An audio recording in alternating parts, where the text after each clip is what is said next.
Eh bien, bonsoir à tous, heureux de vous retrouver pour cette dernière conférence d'Ourig Sourouzian sur le thème de la statuaire et des temples.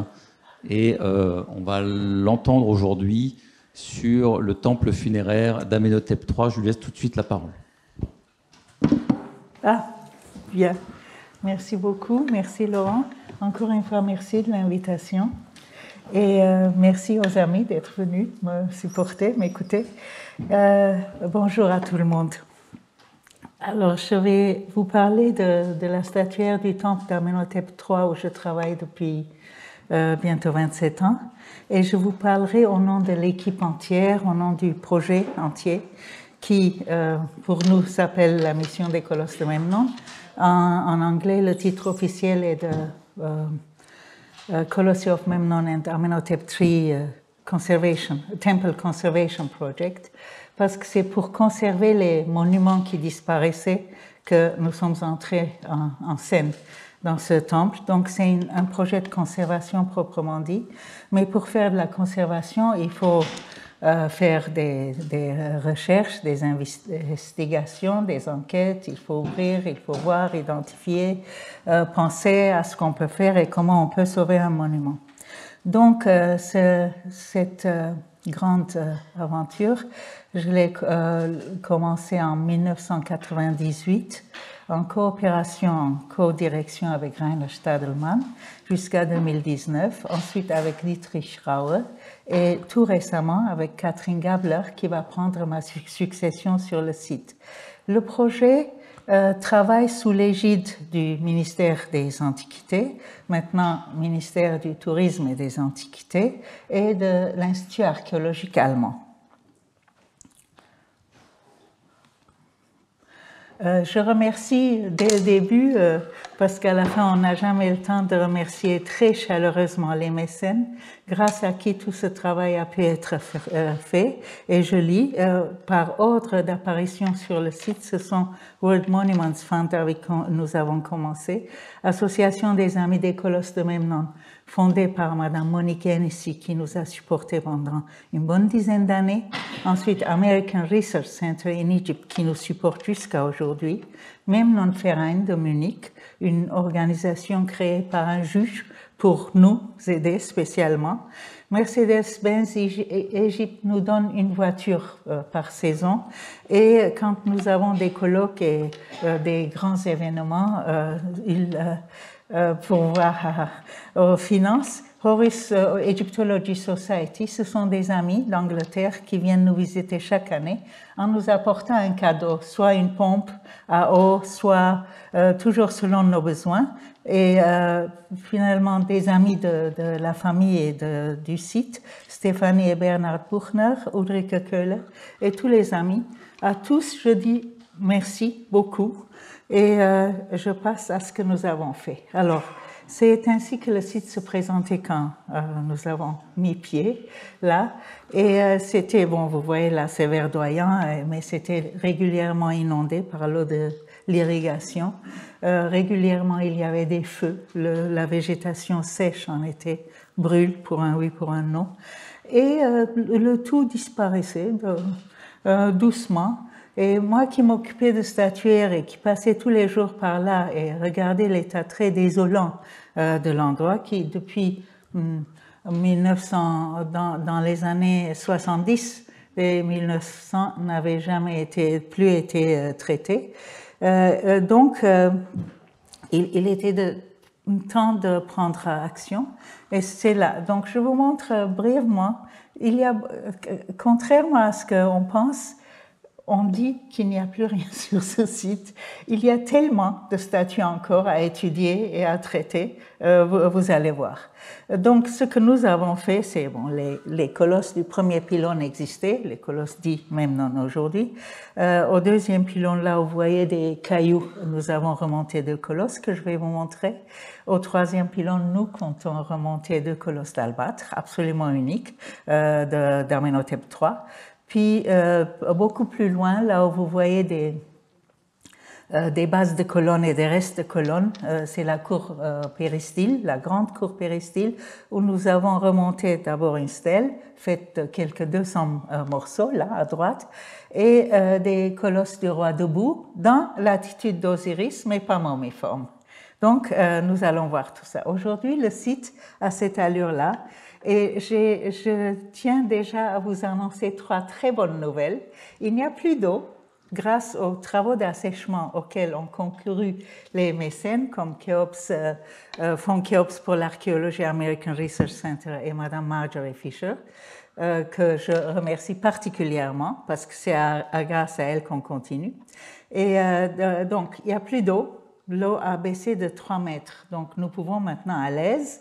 Autrefois, pour descendre un peu voir ce qui se passe, nous avions toujours l'eau et il fallait toujours utiliser des pompes. Donc, là, mes successeurs auront la vie belle, pourront fouiller très profondément, il n'y a plus d'eau. Deuxièmement, grâce à la collaboration avec Dr Mahmoud Moussa, qui est le chef de la zone sud de la rive ouest de Luxor, avec un agriculteur, ils ont trouvé le moyen d'éradiquer l'horrible végétation qui poussait. Donc, l'horrible ragoul, c'est une plante épineuse que d'autres appellent chouk. Puis la plante alpha et des roseaux, plein de roseaux qui prolifèrent très vite. Donc, tout cela, grâce à des sprays, à des vaporisations successives d'un produit, il n'y a plus de plantes pour l'instant, mais il faut toujours contrôler et toujours recommencer. Donc ça, c'est 2 très bonnes nouvelles. Et troisièmement, nous allons être soutenus pour remonter les colosses d'albâtre dont nous rêvons depuis quelque temps. Donc le temple, dites-vous bien dès le début, pour ceux qui n'ont jamais vu le temple ou pour ceux qui l'ont vu plusieurs fois, contrairement à tous les autres temples qui ont leurs murs, leurs plafonds parfois, tout, par exemple, vous allez à Edfu, c'est merveilleux, il y a tout. Ce temple-là n'a rien, il n'y a ni mur, ni rien. Les pylônes, des fantomatiques pylônes, nous avons découvert les restes en briques de 2 pylônes, du 2e et du 3e que vous voyez là, et le reste du temple qui a été construit en pierre, en grès, plus par rapport à la richesse et à l'ampleur de ce temple qui correspond à l'apogée de la civilisation égyptienne où c'est la plus grande expansion territoriale, c'est la plus grande richesse, il y a des relations pacifiques et diplomatiques, etc. Par rapport à cela, le temple était le plus grand de son type, temple dit funéraire, je vous expliquerai ce qu'il en est. Et donc, c'était très riche. Malheureusement, malgré cette opulence prodigieuse, quelques 150 ans, le temple a été construit dans la première moitié du XIVe siècle, vous le savez, au cours du règne d'Amenhotep III, entièrement. Et malgré donc cette opulence, quelques 150 ans après que le temple a été construit et fleurissait, et qui avait quand même résisté à la révolution amarnienne et qui avait repris de plus belle, il y a un grand tremblement de terre que nous avons pu détecter à 7 endroits différents du temple et partout dans la montagne thébaine grâce à des archéosismologues de l'Académie des sciences de Yerevan, d'Arménie, qui malheureusement ont la lourde expérience avec des tremblements de terre. Donc, 1200, autour de 1200, vers la fin du règne de Ramsès II et probablement tout au début du règne de Meremta, 1200, retenons, autour, il y a eu un très grand tremblement de terre qui a complètement bouleversé la morphologie des lieux. Tout a été détruit et immédiatement après, les carriers s'en sont servis naturellement au profit des autres temples, des autres constructions. Donc, pensez à tout ce qui part. Les pierres, ce sont des grands blocs très très beaux de grès. du calcaire, de granit pour les portes, de diorite, et pour la statuaire, toutes sortes de pierres précieuses et non. Tout cela a été réutilisé, réemployé. Donc, les derniers vestiges de ce temple ont été ensuite couverts par les torrents de la montagne. Et beaucoup plus tard, dans les derniers siècles, le Nil ayant bougé et l'inondation étant venue beaucoup plus à l'ouest qu'on le pensait, ces ruines-là, les derniers vestiges, ont été recouverts de couches alluviales du Nil, ce qui fait qu'aujourd'hui, quand vous allez dans le temple, vous marchez 3 mètres, 2 mètres et demi à 3 mètres au-dessus du niveau du sol original. Donc pensez, malgré l'eau, végétation et tout cela, pour vraiment trouver, si vous avez la chance de trouver quelques vestiges, il faut fouiller. Et le limon du Nil est très très dur, donc ça prend beaucoup de temps à fouiller. Ceci dit, donc ne vous attendez ni à des murs, ni c'est vraiment les derniers restes. Mais quels restes? Comme c'était extrêmement riche, c'était prodigieux ce temple, il reste encore assez pour plusieurs générations et beaucoup de temps pour encore trouver et étudier ce temple. Donc, il se présente comme nous l'imaginons, ici une reconstitution proposée par Naire Ampigan, qui est l'architecte du site et qui est le site manager. Vous avez un grand mur d'enceinte dont des vestiges avaient été trouvés par nos prédécesseurs et l'enceinte commençait par un grand pylône, ici encore en briques, jusqu'au règne de Séti Ier inclusivement. Les pylônes de la rive ouest sont en briques. Les portes des pylônes sont en grès ou en pierre. Donc, les 3 pylônes successifs en briques qui avaient des portes en grès, décorés et peints, décorés de reliefs et peints, nous avons des morceaux de ces blocs-là, des blocs, disons, ou des morceaux de décoration. Les 3 pylônes sont séparés par 3 grandes cours, ou 2 grandes cours pour les 3 premières. Ensuite, il y a une longue avenue processionnelle que vous voyez là, qui mène à une grande cour péristyle, entourée de portiques de piliers papyriformes fermés. Cette fois, à partir de là, tout est en pierre. Et qui, par une salle hypostyle, donnait accès à la part privée du temple, c'est-à-dire à la zone des sanctuaires.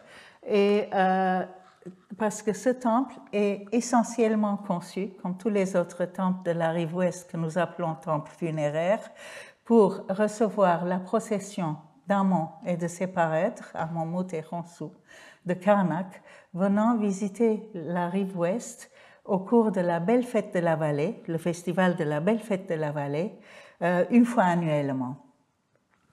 Donc, essentiellement, c'est à ça que ça c'est un temple dit funéraire. Les Égyptiens, eux, les appelaient temple de millions d'années. Et nous avons découvert un bloc qui porte ce nom-là. Donc, temple de millions d'années, pourquoi? C'est fait pour recevoir la procession d'Amon. Le roi donateur du temple et donateur de toutes les offrandes qu'il apporte avec lui et toutes les célébrations, de toutes les cérémonies, de tous les rituels, il vient, théoriquement, il vient chaque année accompagner la procession, il apporte ses offrandes. Mais le roi, après sa mort, qui est enterré derrière la montagne, là, peut à tout moment venir participer par les legs qu'il a fait, par les institutions qui continuent, les domaines royaux et de l'État qui servent à apporter ces offrandes très riches. Donc, il peut à tout moment venir, et il y a une fausse porte exprès faite pour ça. Dans d'autres temples, nous avons cet élément. Venir participer à toutes les cérémonies, au rituel journalier, s'il le veut, aux grandes festivités et recevoir des offrandes. Donc, comme il savait qu'Amon allait venir tous les ans, c'était une sorte d'assurance. C'est pour ça, ça s'appelle un temple de millions d'années. Pendant des millions d'années, le temple vit. Donc, on leur souhaite de continuer ceci. Alors, le temple, la partie privée du temple consiste, au milieu, vous voyez, c'est une partie fermée. Ce sont les 3 sanctuaires d'Amon, Mout et Khonsou, précédés des sanctuaires de la barque, parce que les divinités viennent porter dans des barques, après avoir traversé le Nil sur des grandes barges. Et au nord de cette unité, il y a une cour à ciel ouvert qui est la cour solaire proprement dite, de Sun Court. Et là, nous l'avons dessinée et cette cour existe au temple de Séti Ier, au nord dans la nécropole, au temple de Hatshepsut, à Médine Tabou. C'est la cour solaire où on vénère le dieu principal, Ré. Et au sud, c'est le temple funéraire proprement dit. C'est un petit temple dans le temple, enfin petit, dans la mesure où ce temple le permet, où justement il y a, c'est un temple entièrement conçu pour que le roi, après sa mort, puisse venir par une fausse porte et participer à tout le rituel et recevoir les offrandes et vivre des millions d'années. Donc, c'est à ça que ça sert. Imaginez que dans cette grande enceinte où nous n'avons la partie proprement archéologique qui appartient au service des antiquités, n'est que ce squelette de temple principal, mais tout le reste est sous, donc 2 à 3 mètres de sol, et ce sont des champs cultivés, des propriétés privées. Ça n'appartient ni à l'État ni rien. En plus, maintenant, ils peuvent acheter davantage. Donc, nous sommes contents d'avoir sauvé ce qu'il y avait encore à faire. Alors, imaginez dans tout cela, pensez un peu à Karnak, c'est aussi grand, c'est aussi vaste, mais c'est construit en un seul règne. Pensez qu'il y a des avenues d'autres temples, de divinités auxiliaires ou d'autres divinités, des avenues processionnelles qui se croisent, des chapelles un peu partout, des trésors, des storerooms, des magasins, des endroits pour les prêtres, des bureaux, tout cela. Et vous devez imaginer tout cela ici. Un beau jour, j'espère qu'on trouvera le moyen de fouiller sans fouiller et retrouver le temple. Espérons. Voilà comment ça se présente. Donc, de tout cela, je vais vous montrer ce que nous imaginons. Voici encore les 3 pylônes qui sont précédés de paires de colosses, dont voici les premiers ici, ceux qu'on appelle Memnon maintenant, parce que vous connaissez ça, le colosse nord avait perdu au cours d'un tremblement de terre sa partie supérieure et avait été assimilé à Memnon, tombé aux portes de Troie. Donc 3 pylônes successifs, précédés par 2 paires de colosses, en quartzite pour le premier et le deuxième. Ensuite, la grande avenue processionnelle qui mène à la grande cour péristyle que vous voyez, c'est un portique de colonnes. Entre les colonnes qui donnent sur la cour ouverte, il y a des statues royales que je vais vous montrer en quartzite et en granit. Et c'est en ressortant que la procession d'Amon faisait face à ces 2 stèles-là qui sont à l'entrée de la cour péristyle, mais que Amon, lui, voyait quand il sortait. Et là, le roi et la reine sont représentés en train de faire offrande à Amon-Ré d'une part et à Sokar de l'autre, qui sont les divinités principales tout au long de ce temple. Donc, voilà, maintenant, en chair et en os, les colosses du premier pylône. Ce sont des monolithes de quelques 800 tonnes qui ont été apportés de Gebel el Ahmar, du nord jusqu'au sud. Vous les voyez comme ça, ils représentent le roi assis dans l'attitude classique telle qu'on connaît depuis l'Ancien Empire, mais maintenant il ne tient rien, les mains posées à plat sur les genoux. Il porte la coiffure Némès, sur lequel il y avait une double couronne. Nous avons un vestige sur la tête du colosse sud et une représentation dans le dos du colosse nord, et assis donc sur un trône qui est décoré, comme vous le verrez, par la scène de Sematawi. Et de part et d'autre de ces gens, à gauche pour nous, c'est-à-dire au sud, c'est la reine, la grande épouse royale Ti, et de l'autre côté, à droite, c'est-à-dire au nord, à sa gauche, c'est la reine mère Mutemuya qui est représentée. Entre les jambes, il y a une paire de pieds plus petits qui a été pendant longtemps controversé. Qui est-ce? Est-ce que c'est le prince héritier, ensuite transformé en une des filles royales, etc. Vous allez voir, nous savons qui c'est maintenant, grâce à une autre représentation. Donc, 3 reines qui accompagnent le roi et qui portaient la chendite. Et vous verrez, il faut toujours s'attendre à des grandes surprises très agréables de la part d'Amenhotep III.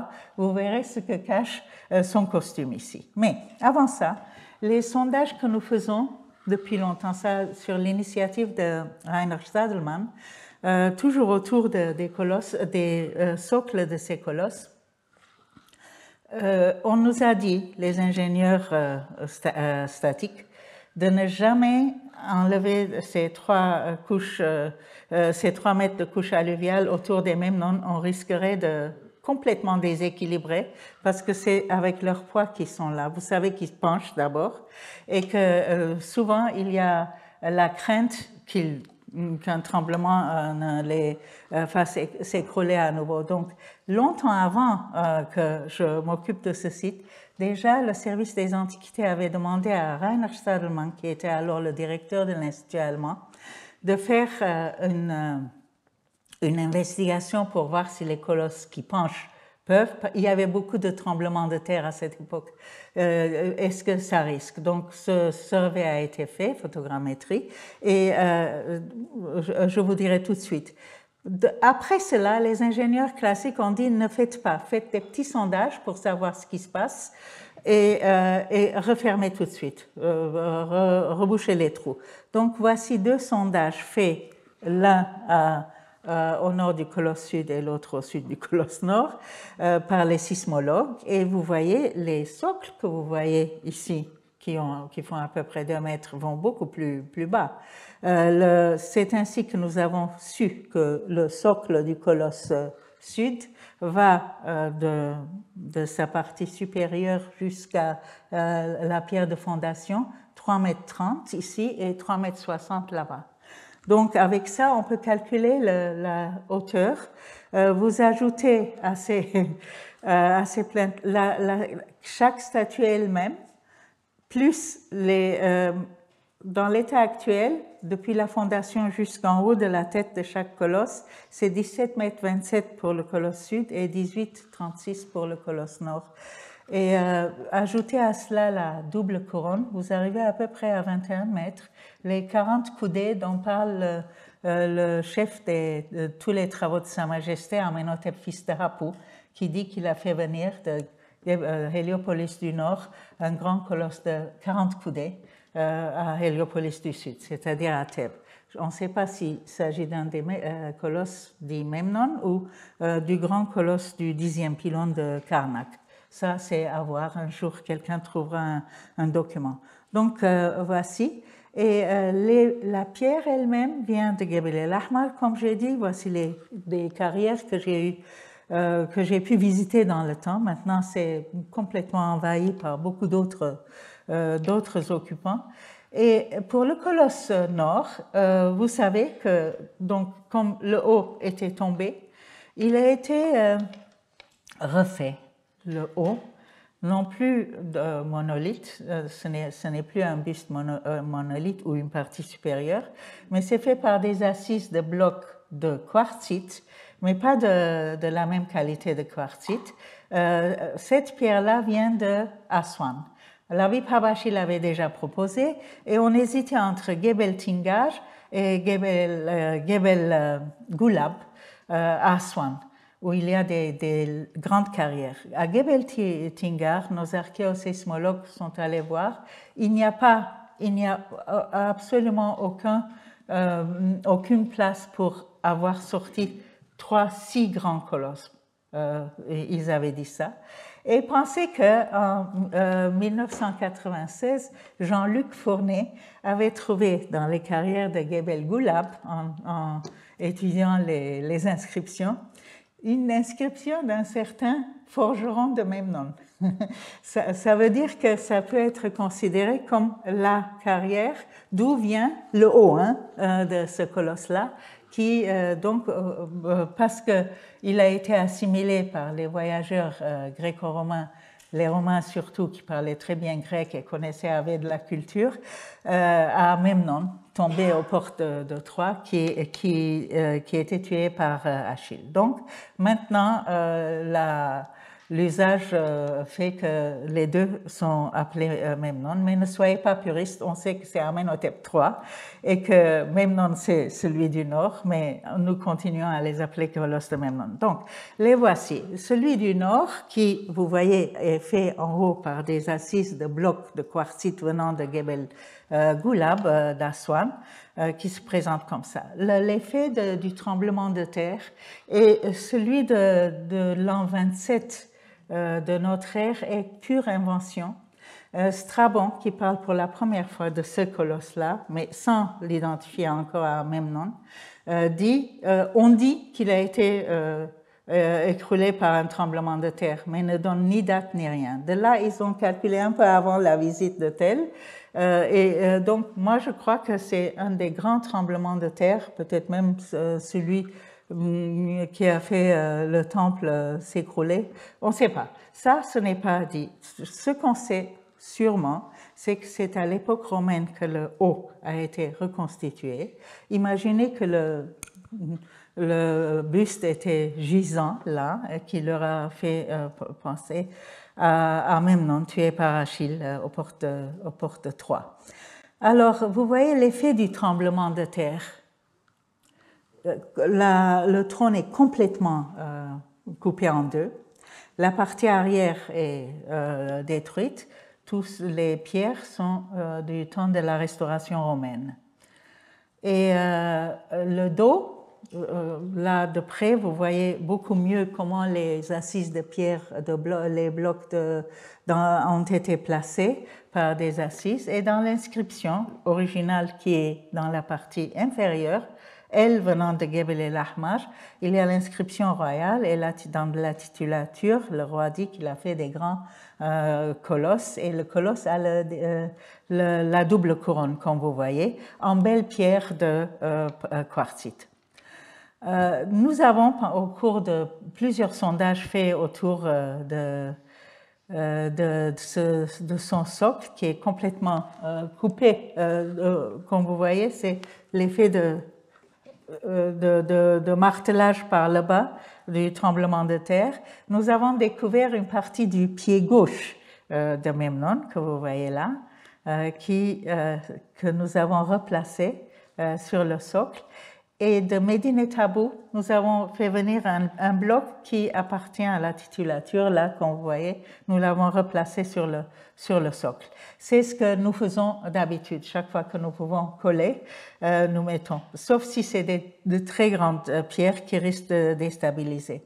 Alors, comment on sait que les Romains avaient assimilé le colosse nord à Memnon? Il y a des inscriptions gréco-romaines sur les jambes.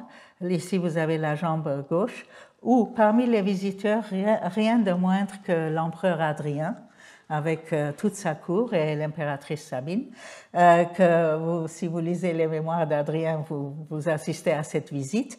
Et une poétesse de la cour, Balbila, a fait un bon poème, parce qu'ils sont venus une première fois n'ont pas entendu Memnon.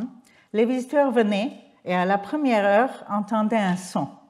Et ensuite, sur l'invitation de la poétesse, à la deuxième visite, Memnon a daigné s'adresser à l'empereur et ils ont entendu Memnon et voici l'inscription. Mais sinon, donc, sans cette inscription entre les règnes de Néron et pas de Septime Sévère. Septime Sévère n'a pas d'inscription ici. Ça aussi, c'est un mythe. Parce que Septime Sévère a visité l'Égypte, on pense que c'est lui qui a reconstruit. Ce n'est pas vrai, on n'a pas son nom. Mais donc, de ces inscriptions en grec et latin sont au nombre de 107, étudiées et publiées par les frères Bernand, et actuellement aussi par une archéologue, une philologue classique, Patricia Rosenmeier, qui a fait l'étude de toutes ces inscriptions-là et c'est assez académique, c'est pas une lecture pour touristes, mais on apprend beaucoup de choses par ça. Mais à côté de ces inscriptions donc en grec ou latin, vous voyez l'inscription originale du temps d'Amenhotep III, qui est une merveille, qui est un chef-d'œuvre avec minutieusement ciselé. D'une part, la partie haute est occupée par cette inscription, mais le bas n'avait pas été achevé. Tous les autres colosses, vous verrez, sont décorés. Voici donc comment se présente. Et là, en haut, vous voyez la reine nord, c'est-à-dire la reine Mutemuya. Voilà. Le colosse sud, quant à lui, il est resté monolithe. Mais dans ce cas, c'est un monolithe en soi, le colosse, comme l'autre d'ailleurs l'était, et le socle était fait de 3 parties. Une très très grande pierre en face, pour la partie de face et 2 petits qui fermaient à l'arrière. Ici, lors d'un sondage, nous avons trouvé, et vous voyez que le trône est décoré par la scène de Sematawi, effectuée par 2 dieux Nil, Hapi, l'un pour le nord, l'autre pour le sud, qui nouent symboliquement les plantes héraldiques de la Haute et de la Basse Égypte. Au cours de sondages et au cours de plusieurs études faites autour, nous avons recueilli 29 morceaux qui formaient un bloc ici, et que nous avons replacé à la place originale parce que l'un des blocs était déjà en place sur la fondation. Et le résultat est que ce bloc, quand il a été remis en place, il est plus haut que le socle. Vous voyez, c'est l'effet du tremblement de terre. Donc, nous avons décidé de laisser tel. Nous avons naturellement bouché le trou. Et la surprise des Memnon, c'est que malgré tout le classicisme qui remonte à des milliers d'années, sur le giron, sur le pagne du roi, il y a rendu en haut relief une tête de panthère, de guépard. Et il y a un trou. Probablement, c'est comme Strabon disait, on dit que ça fait un bruit le matin, mais peut-être que c'est quelqu'un qui aidait à faire ce bruit. Donc ça, c'est une nouveauté. Mais là, vous voyez aussi l'effet du tremblement de terre, combien le bras entier est fendu. Et il est impossible de poser, par exemple, nous avons les morceaux du bras droit, mais nous ne pouvons pas le poser parce que nous risquons de déséquilibrer. Voilà. La première photogrammétrie faite au temps de Rainer Stadelmann avec l'Institut de conservation de Munich, c'était ça. Je vous montre des exemples où, à ce moment-là, une photogrammétrie durait des semaines. Et maintenant, depuis, nous faisons avec le Total Station moderne cette forme de photogrammétrie pour voir si les colosses bougent. Donc, troisième très bonne nouvelle à vous annoncer, les colosses n'ont pas bougé depuis au moins le début de cette photogrammétrie. Et tout au cours de nos travaux, nous avons à toutes les saisons fait le monitoring. Et dernièrement, Pietro Gaspari, des studios, a fait 2 fois une photogrammétrie au laser c'est-à-dire comment on appelle ça? Un survey tridimensionnel. Et si ça marche, je vous montre un petit peu. C'est long, je ne pourrai pas tout vous montrer, mais voici. Donc, c'est une vidéo présentation, les colosses de Memnon. Et, oups.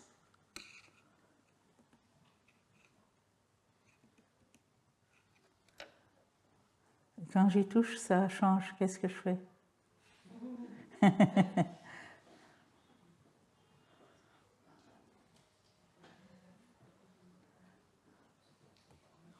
Quelqu'un peut m'aider?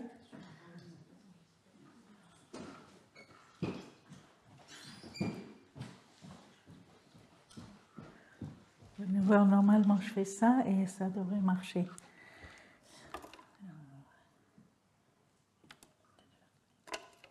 Ça y est? On touche plus rien. Voilà. Merci. On ne touche pas. Alors, imaginez, ça, la première fois, ils ont mis 1 jour et demi. La deuxième fois, pour faire ça, une demi-journée. Ils sont venus avec leur laser et c'est merveilleux, la technologie moderne. Donc, nous avons, et s'il vous plaît, c'est une riche documentation. Vous pouvez tourner les colosses, monter, redescendre. Je vous montre un peu pour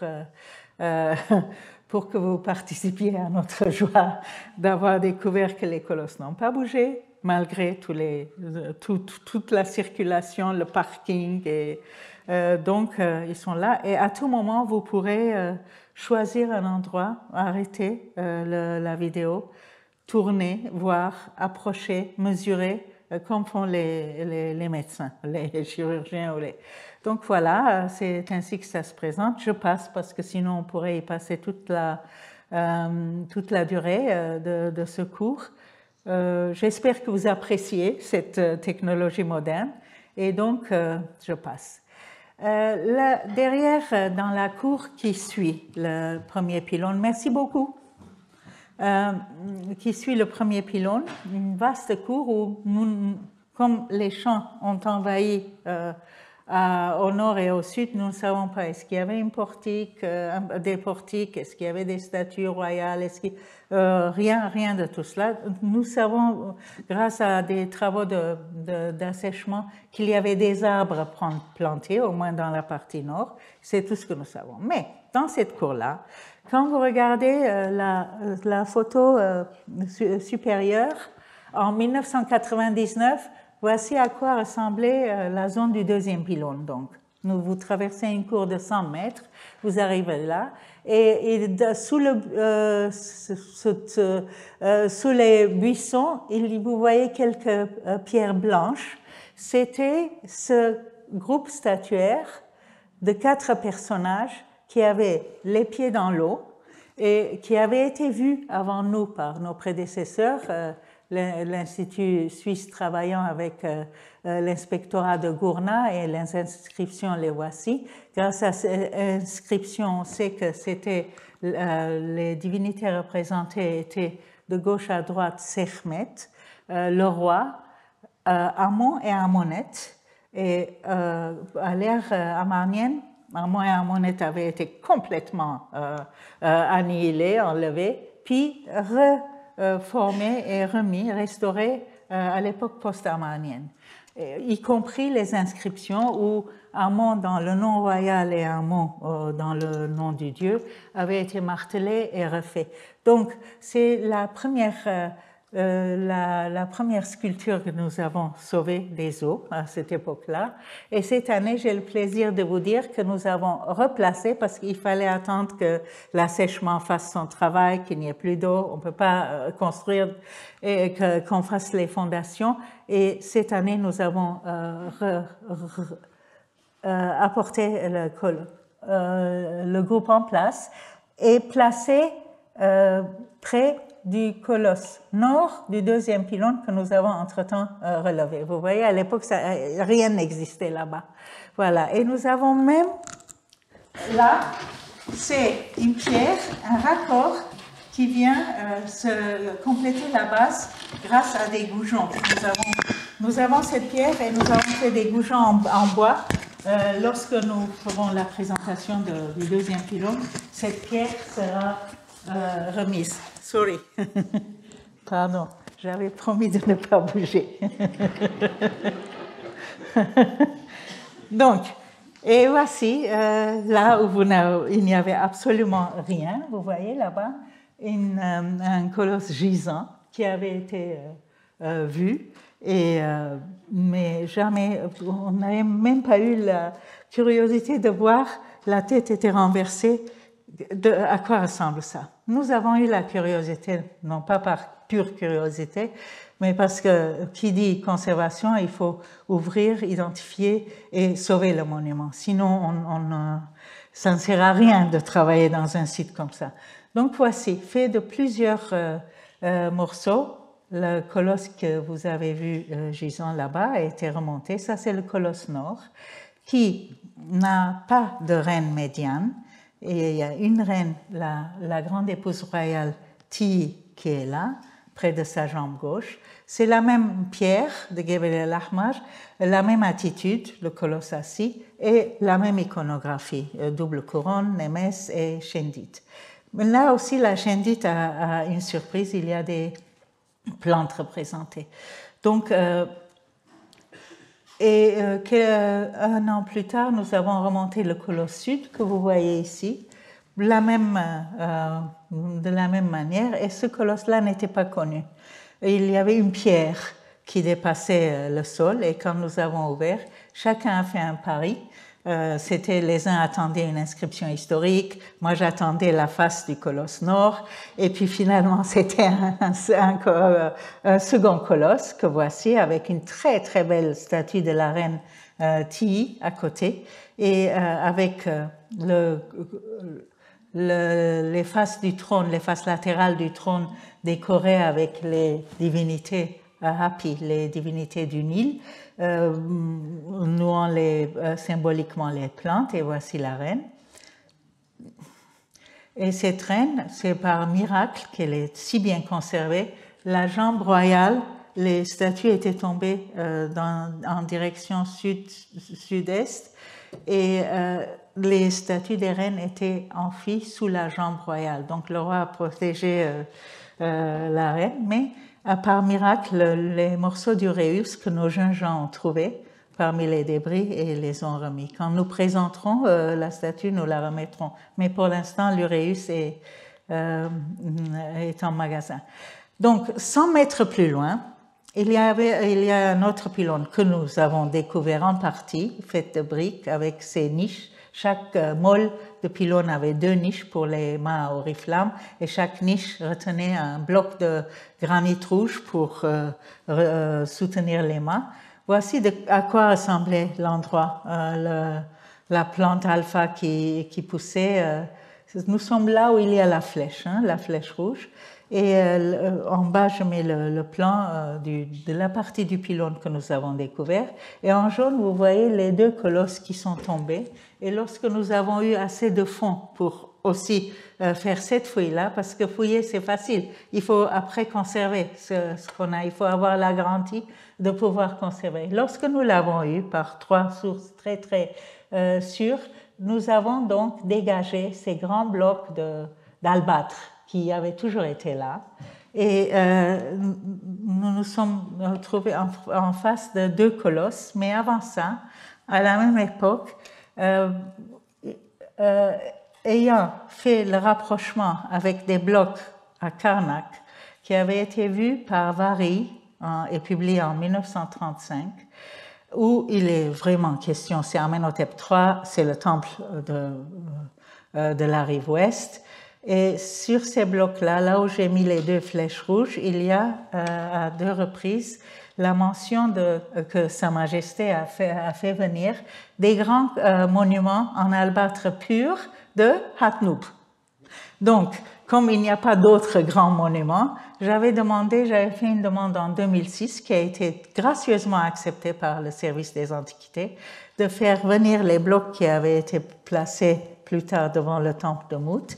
Et nous avons eu un bon mécénat qui nous a permis de les rapatrier sur l'ouest. Donc voici, c'est pas tout, mais ce sont des blocs qui soutiennent les colosses d'albâtre. Vous allez voir ce qui va en advenir. Et j'avais fait venir ces blocs en disant, le jour où nous ferons des fouilles là-bas et trouverons un petit morceau qui rappelle, j'aurais justifié mon assumption, des morceaux, 2 grands blocs qui font le pendant de ceux qu'on avait, décorés avec des captifs, pour le sud avec des captifs du sud, et pour le nord des captifs ligotés, chacun ayant un buste qui surmonte un cartouche crénelé où il y a le nom de son pays, de son empire ou de sa contrée. Voici les 2 que nous avons découverts. Et lorsque nous avons sorti la face absolument écrasée du colosse, voici de quoi il avait l'air. Ça, c'est après un premier nettoyage. Cette tête qui appartient au colosse nord est un chef-d'œuvre de sculpture. Absolument bien exécuté, et vous voyez, il y a des traces de polychromie. C'est un des plus beaux portraits colossaux. C'est un chef-d'œuvre de portrait colossal, je peux dire. Voici Amenhotep III dans toute sa splendeur. Et derrière, il y a la poitrine du colosse. Nous avons enveloppé la barbe pour protéger. Et ici, si j'ose toucher, vous allez voir que la face de côté gauche avait des réparations. Vous voyez, il y avait des plaques. Là, c'était une plaque circulaire qui tournait. Et nous avons la partie interne, la douille, qui venait, et j'espère qu'on trouvera un jour. Et l'uréus, qui fait plus d'1 demi-mètre, s'insérait ici sur le front du roi. Et nous avons une équipe de jeunes gens qui font ces animations et qui nous instruisent et nous amusent. Voici la poitrine avec, vous voyez, il porte un collier bien travaillé, la barbe royale striée et le bas où nous avons trouvé un morceau du ventre que nous venons de recoller. Mais ces colosses-là, comme c'est dur, hein, il y a depuis la préhistoire, on exploite les carrières d'albâtre en Égypte pour des vaisselles, pour des petites sculptures. Mais des colosses de ce genre, il n'y avait eu que, on a la représentation du nomarque, vous connaissez la célèbre scène du transport des colosses, mais on n'avait pas, ça c'est la première instance. Donc, probablement, ils ont eu des difficultés avec l'albâtre, et j'insiste, c'est de l'albâtre égyptien. Ce n'est ni calcite, ni travertin. Je me suis renseignée, et un géologue égyptien, le professeur Hafiz, Shamsuddin, est venu spécialement étudier la pierre. Il a dit c'est faux, travertin c'est très léger, ce n'est pas la même formation. Et calcite c'est une qualité, mais ce n'est pas une pierre, donc il faut dire albâtre égyptien. Donc je n'ai pas peur de le prononcer. Cet albâtre-là, de Hatnout, donc nous savons, et j'espère qu'un jour nos collègues français et anglais qui travaillent là-bas trouveront l'endroit d'où viennent ces colosses-là. On ne sait pas encore. Ils ont bien trouvé une rampe formidable du temps de Khéops, mais on aimerait bien qu'il y ait Amenhotep III. Donc, vous voyez, il y avait des parties sculptées séparément qui s'encastraient dans le bras, par exemple, et vous verrez plus loin, il y a aussi des jambes faites de cette manière-là. Nous avons de ce colosse nord qui a cette belle tête, aussi une très belle partie du trône. Cette fois, les dieux Nil sont sur de l'albâtre, absolument bien exécuté, très joli, un peu endommagé par le temps et l'eau. Mais et la reine Tiye, qui ici a une autre iconographie.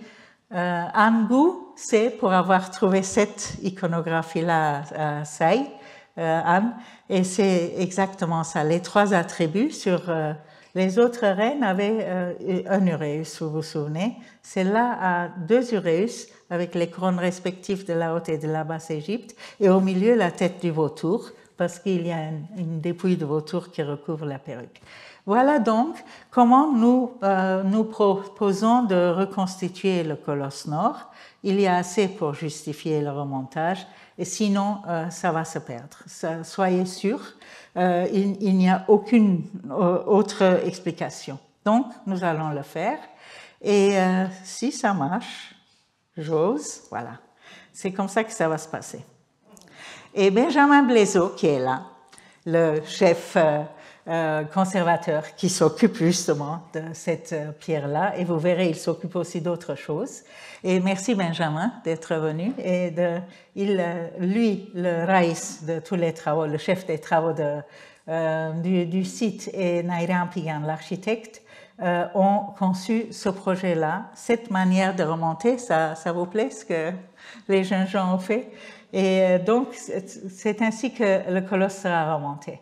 Les héros de ces raccords, de tous ces travaux, les voilà. Benjamin Blaiseau au milieu, à sa gauche, il y a Hassan Demirdash qui est un champion de raccords.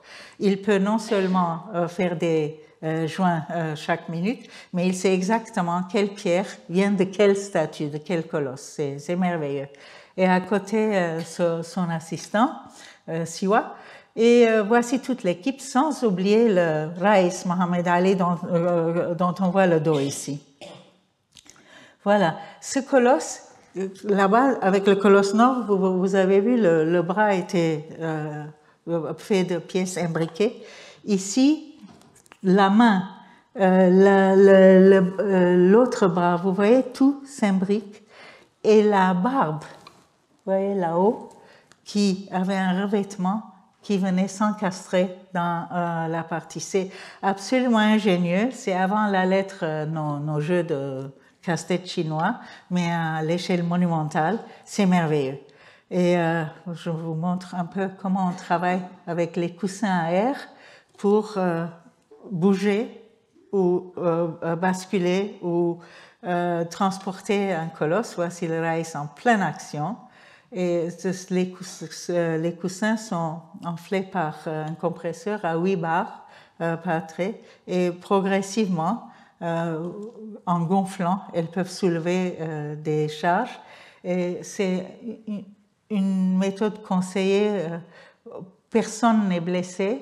C'est très très sûr comme méthode. Vous voyez, chaque fois on remplace un coussin enflé par du gravier et du bois, voilà. Et c'est ainsi que le colosse sud, dont je vous montre ici la partie inférieure, qui était couché pendant des siècles sur son côté droit. Vous voyez aussi comment les pierres, le revêtement s'emboîtaient. Tout est fait de pièces sculptées séparément. Et la reine, avec aussi les trois attributs, les deux oreilles et la tête de vautour à son front, une perruque enveloppante cette fois, qui est la petite flèche vous montre où elle est par rapport au géant. Et je vous laisse admirer son portrait avec les traces de polychromie et la beauté de la sculpture, aussi la beauté technique de la sculpture. Voici comment se présente la reconstitution virtuelle du colosse sud. Cette année, cette saison qui vient de passer, nous avons mis la reine médiane. Ce colosse-là a une reine médiane et nous avons le nom. Elle s'appelle Isis. Iset, c'est une des trois filles d'Amenhotep III qui, à un moment donné de sa carrière, a reçu le titre d'épouse royale. La voici. Là-bas, vous voyez, et nous l'avons placée avec la reine que vous voyez là, avec la jambe et la jambe gauche. Et de profil, vous voyez encore les dieux Nil faire le Sematawi. Et si ça marche, voici comment il sera remonté ce colosse.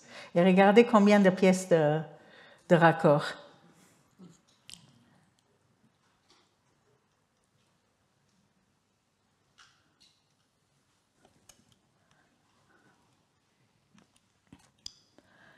Et sachez que les fondations sont déjà prêtes.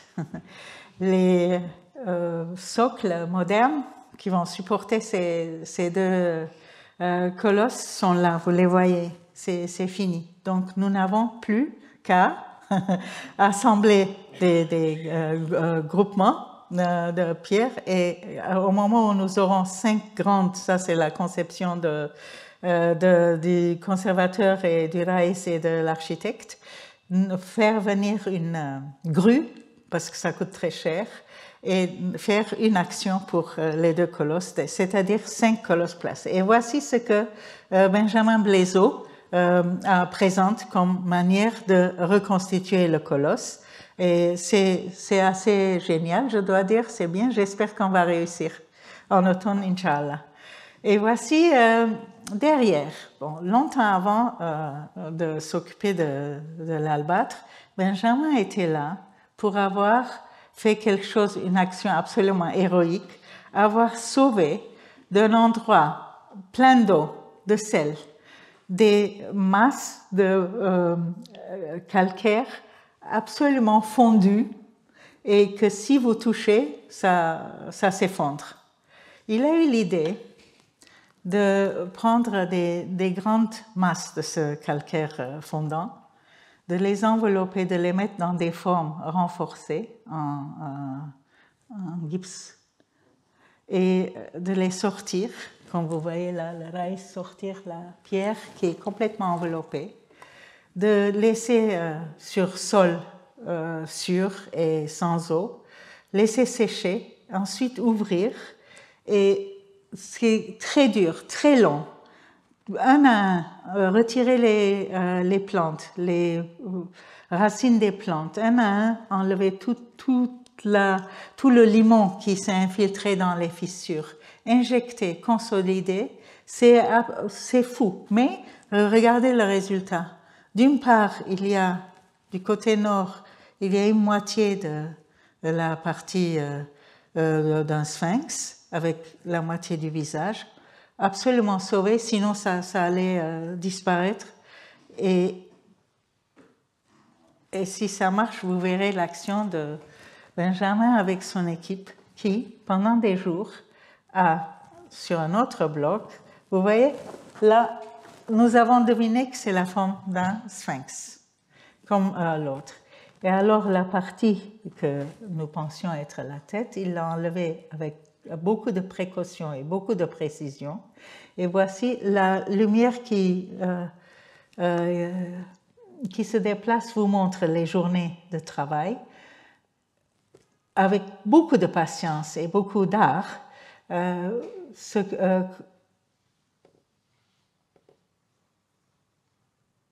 ne vous dis pas encore ce que c'est, ou peut-être vous l'avez deviné, c'est une tête. Voilà. Alors, vous voyez, il faut petit à petit nettoyer, enlever les saletés, consolider. Les jours passent et c'est merveilleux. C'est un travail extraordinaire. Il a montré ça à un colloque que les collègues de Karnak avaient organisé. Et moi, en son nom, je vous présente ce travail-là, qui est merveilleux et qui n'avait existé que j'avais vu faire sur un bloc de calcaire, comme ça, très pourri, par Sophie Duberson à Karnak, et que j'avais invité de venir. Voilà le résultat. C'est merveilleux, non? Shukran, ya Benjamin. Et donc, de là, après ça, c'était derrière le 3e pylône. De là, on passe, je fais très vite, à la cour péristyle, qui est en ruine, comme vous voyez, et une reconstitution de Nairi qui vous montre comment les colonnes, et entre les colonnes, les pierres. Cette cour avait servi à la célébration des jubilés du roi, comme nous montrent ces reliefs, comme à Soleb. Et dans cette cour-là, nous avons trouvé des morceaux d'architrave où vraiment c'est dit que le roi a fait ceci et que ce temple, comme temple de millions d'années pour son père Amon-Rê. Et vous voyez, les analphabètes qui détruisaient le nom d'Amon se sont trompés. Ils n'ont pas détruit. Il y avait un signe, ils ont laissé. Peter Delmanuel, il y en a un article très humoristique sur l'illettrisme des analphabètes de Akhenaton. Et en bas, vous voyez un très très beau bloc qui anticipe sur les scènes de nature de Tell el Amarna, avec des dunes, etc. La cour péristyle, voici comment elle se présente maintenant. D'une part, il y a les colosses de quartzite, donc au nord, la pierre vient de Gebel el Ahmar du nord. Le roi est représenté avec la couronne du nord, donc c'est le roi du nord. La latitude dont je vous ai parlé l'autre jour, debout, les pieds joints, les mains croisées sur la poitrine, mais plus momiforme, c'est fini. C'est un pagne chéndite qu'il porte. Voici l'exemple en granit rouge. Vous voyez combien joliment c'est poli. Et ça, c'est notre colosse surréaliste qui est moitié. L'autre moitié a été débitée à l'époque romaine.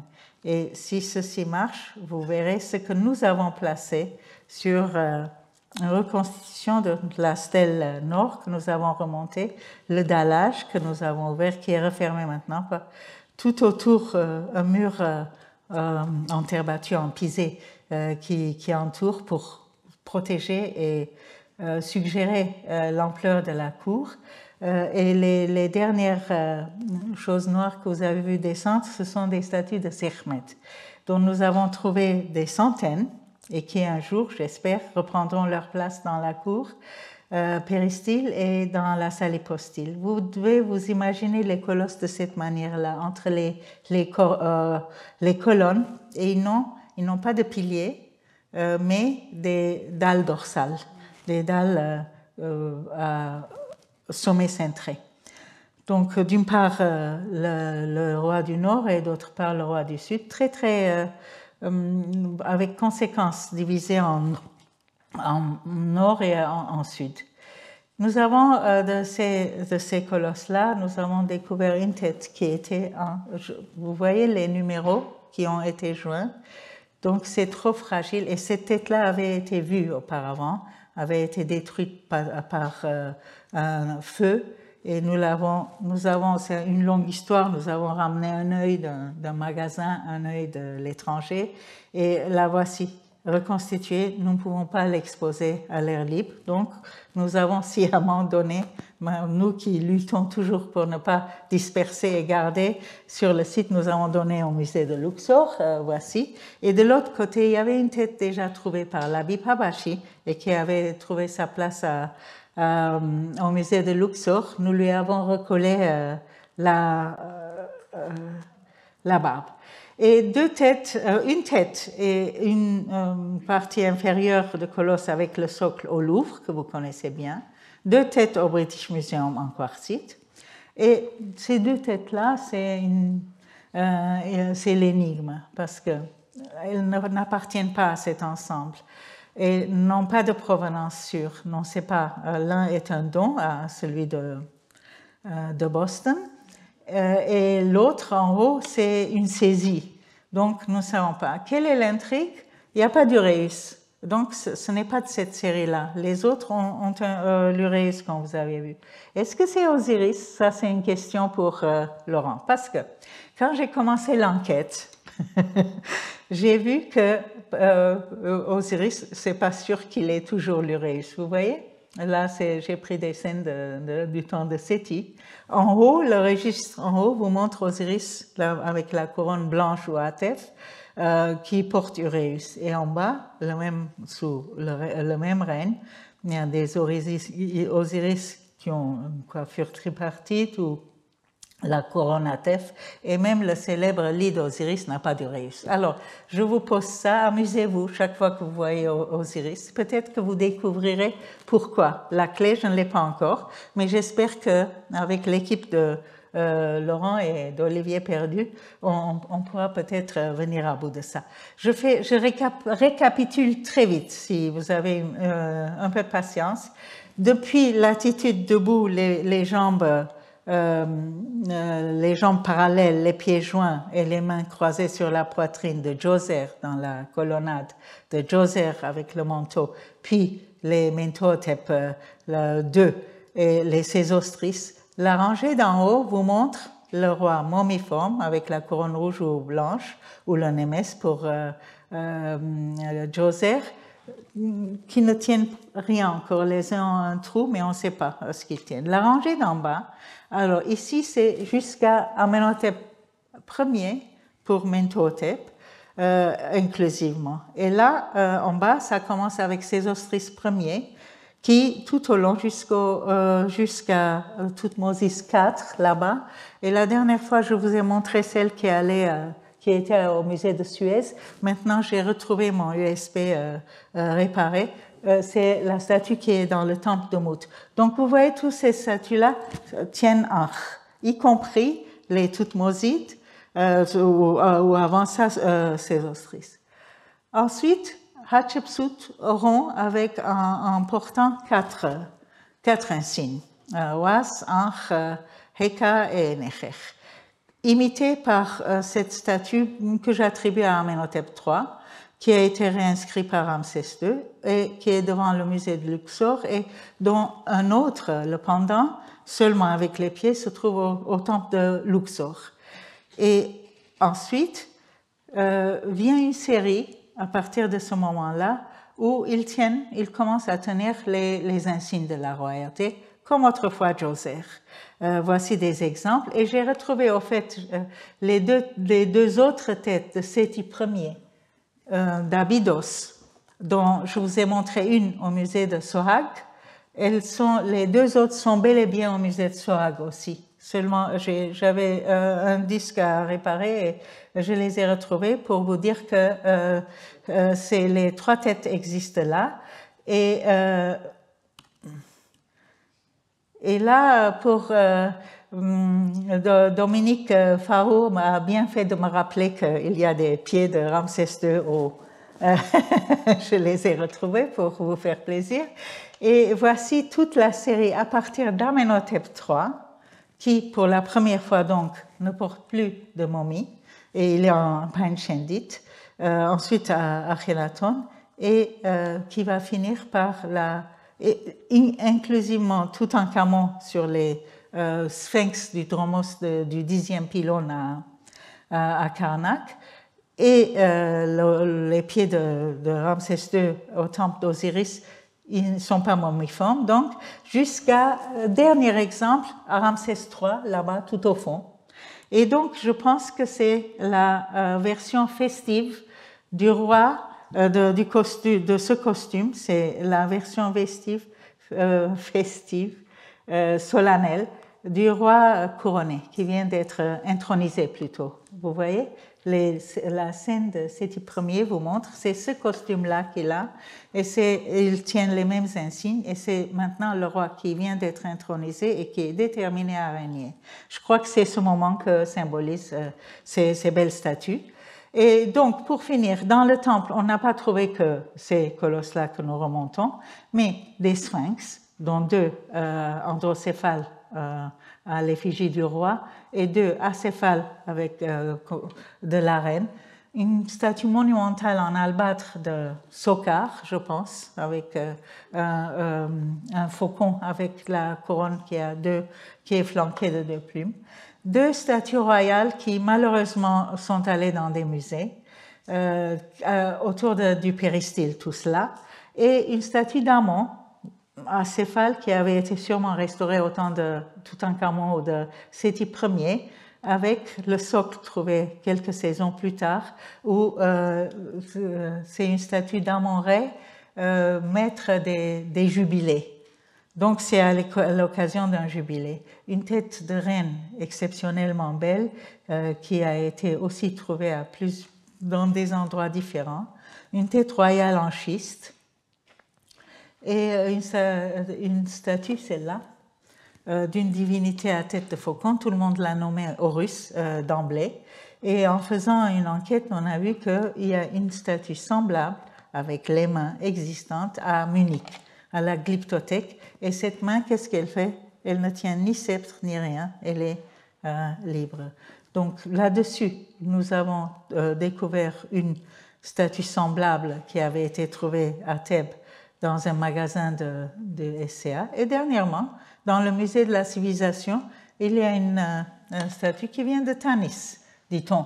Alors les collègues de Tanis me diront dans quelles circonstances cette statue avait été trouvée, je l'espère. Et ne pas oublier les serhmet, comme je vous ai dit, par centaines, qui ont les yeux rouges, qui jettent des flammes et annihilent les ennemis de Ré. Nous faisons en coopération avec le Vatican et le musée Egizio de Turin, et j'espère que le Louvre et le British Museum y participeront bientôt, un projet pour mettre toutes les qualités, toutes les données des serhmet sur une base de données en ligne, comme vous faites avec, messieurs, avec les statues de la cachette. N'oublions pas les divinités zoomorphes, le crocodile, qui avait probablement, qui a un corps de lion, une queue de crocodile et probablement une tête royale parce qu'il porte le némès, mais une tête royale en forme de crocodile.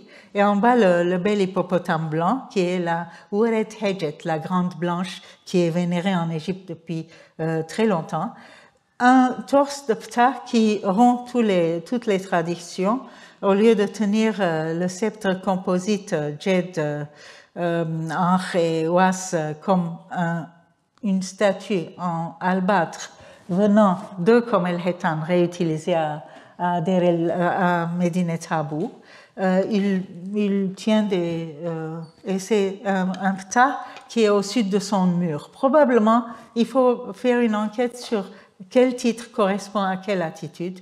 Probablement, on trouvera. Nous avons une petite stèle où on venait chuchoter à l'oreille du dieu, et dans ce cas, probablement Ptah, parce que nous avons une petite stèle à la porte du deuxième pylône où un certain scribe Samut vient rendre hommage à un Ptah qui écoute les prières, justement.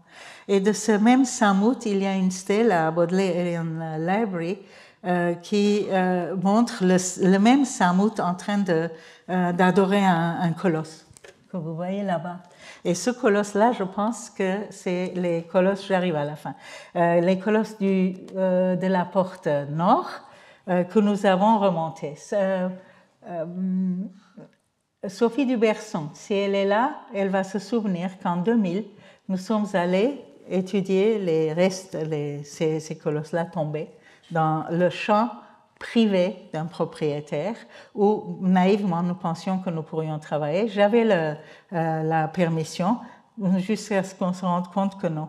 Mais plus tard, au bout de plusieurs années, on nous a demandé de participer à la sauvegarde de ces colosses qui étaient maintenant inondés, qui étaient en danger. Et c'est Mohamed Abdel Maksoud qui a sauvé la situation en coopérant avec nous, et vous allez voir la tête de l'un des colosses à droite et montre le roi vieillissant. Ça, c'est vers la fin du règne, alors que celle que nous avons remontée dans la cour péristyle en granit rouge est le jeune roi. Et j'ai un petit film, mais ça dure 2 minutes. Est-ce que vous voulez voir comment on a... Oui. Donc, en mars 2014, on avait remonté le colosse Est.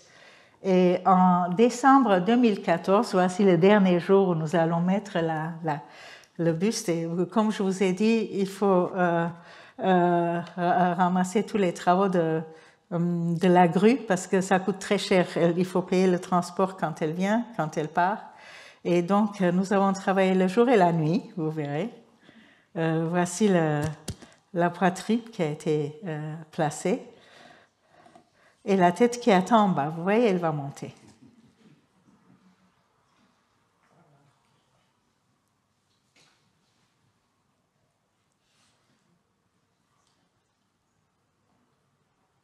Et vous avez suivi le trajet du soleil. On approche déjà de la soirée, mais il fallait rester parce que la tête tenait avec de l'araldite et il faut que ça sèche avant que la grue parte. Donc, nous avons patiemment attendu la nuit.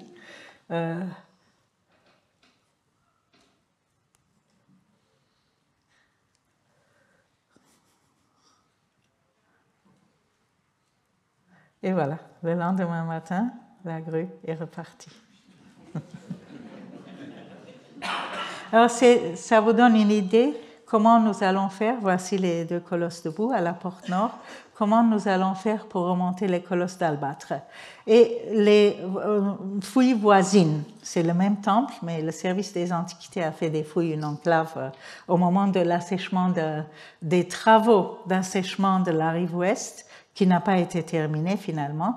Ils ont trouvé dans ce que nous pensons être la cour solaire du temple d'Amenhotep III, des dyades du roi avec un dieu hiéracocéphale, deux grands babouins géants, un bas de statue en albâtre qui appartient probablement à la statue de Sokar que je vous ai montré, et une dyade à tête une dyade cynocéphale à part les deux babouins. Et de ce même temple viennent les deux sphinx qui sont, comme Rainer Stadelmann disait, en train de geler au bord de la Neva. Ces deux sphinx-là qui sont là, et que des dessins de bonhomie vous montrent comment ils ont été trouvés entre la cour péristyle, dont on voit une colonne là, et la salle hypostyle, les autres colonnes qui ont atterri au bord de la Neva. Et de ce même temple viennent des statues réemployées par Meremta dans son temple, une triade que je reconstitue comme ça, et c'est Osiris. Osiris associé à Sokar qui est dans la Chétite. Laurent Coulon a un très bel article sur ça. Et puis en Bakshish, nous avons une bouche et une barbe royale, puis une dyade. Vous voyez comment les chaufourniers ont utilisé une partie, c'est en calcaire, et ensuite le bas a été transformé en sorte de bassin, et le couple royal que je propose comme raccord un buste au British Museum. Et la grande sculpture familiale qui représente la famille d'Amenhotep III avec la reine et les trois princesses qui sont représentées en rond de bosse près de leurs jambes, qui a été trouvé à Médine Tabou en morceaux. Et un socle encore existe avec des dieux, des gnomes agenouillés dans la deuxième cour de Médine Tabou, qui provient aussi de Komelhetan. Des deux dyades avec Thoth et Maat, réutilisées dans la deuxième cour du temple de Ramsès III à Médine Tabou, une triade que vous voyez ici, et dont je propose un dessin fait par Naira Ampigan que j'ai publié dans Luxor Times, et une scène de couronnement où le roi est couronné par Horus et Seth, mais Seth est complètement refait, c'est moderne. Et finalement, il faut quand même, ce roi a fêté 3 jubilés. Il fallait bien avoir des restes, des vestiges de ça, des témoignages de cela. 2 statues avaient été trouvées auparavant et une tête en Médine Tabou qui vient d'être exposée au musée du Caire égyptien, au musée de Tahrir, très bien. Et nous-mêmes, nous avons trouvé le bas d'une telle statue que nous allons bientôt publier. Et beaucoup plus au sud, donc nous avons du nord au sud, de Médine Tabou, il y a une dyade à droite qui est au musée de Luxor, qui représente le roi recevant le signe de vie du dieu Sobek. C'est un endroit nommé Dharamsha, tout au sud de Thèbes, d'où vient cette dyade qui a été réinscrite par Ramsès II. Et vous voyez le signe Ar que le dieu tend, exactement comme autrefois Saouré recevait du gnome le signe Ar que vous voyez là près de. Donc, les traditions perdurent, mais on apporte quelques nouveautés de temps en temps. À Karnak, il y a le célèbre scarabée où c'est vraiment écrit que Khépri remercie le dieu d'avoir fait un sanctuaire le roi d'avoir fait un sanctuaire pour lui sur la rive ouest. Et je pense que le dromos du temple de Khonsu, que maintenant